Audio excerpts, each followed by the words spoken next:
आपसे गुटबाजी खत्म कर छत्तीसगढ़ विधानसभा चुनाव में आगे बढ़ रही कांग्रेस। भाजपा को शिकस्त देने की बनाई सीक्रेट प्लान। कई भाजपा के नेता भी कांग्रेस के संपर्क में। चुनाव के मौके पर बदल सकते हैं पलड़ा। सीएम भूपेश बघेल माने जाते हैं बड़े रणनीतिकार। छत्तीसगढ़ में कांग्रेस आगामी विधानसभा चुनाव से पहले आपसी मनमुटाव को दूर करने में जुट गई है। वहीं कांग्रेस की बीजेपी में बड़ी सेंधमारी की रणनीति पर भी काम करना शुरू कर दिया है। राज्य की कांग्रेस इकाई में गाहे बगाहे नेताओं में आपसी तनातनी की बातें सामने आती रहती है। अब कांग्रेस ने समन्वय की राजनीति पर आगे बढ़ना शुरू कर दिया है। यही कारण है कि अब कांग्रेस के दिग्गज नेताओं की बैठकें मुख्यमंत्री आवास या कांग्रेस के प्रदेश कार्यालय के बजाय मंत्रियों के निवास पर हो रही है। कांग्रेस नेताओं के हाल ही में कृषि मंत्री रविंद्र चौबे के निवास पर बैठक हुई।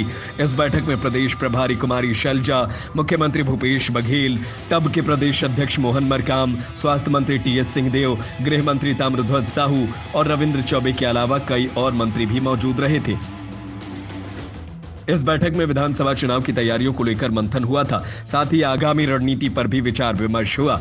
लंबे अरसे से इस बात की चर्चा चल रही है कि बीजेपी के कई नेता कांग्रेस के संपर्क में हैं और कांग्रेस राज्य में बीजेपी को और कमजोर करने के लिए कई क्षेत्रीय नेताओं को अपने साथ जोड़ना भी चाहती है।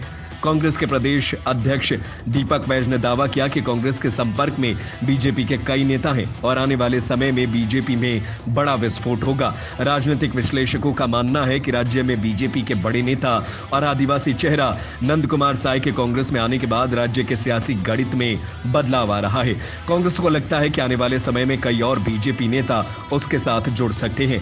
यही कारण है कि बीजेपी की ओर से अब दावे भी किए जाने लगे हैं। इसके साथ ही कांग्रेस आपसी खींचतान को कम करना चाहती है। यही कारण है कि एक तरफ जहां संभागीय सम्मेलन हुए, वहीं दूसरी ओर नेता एक साथ जुट रहे हैं। पिछले माह प्रदेश प्रभारी कुमारी शैलजा की बगैर पूर्व सूचना के हुई रायपुर यात्रा ने आपसी खींचतान के कयासों को पंख लगा दिए थे। उसके बाद से कांग्रेस की ओर से संभालने की कोशिशें हो रही है।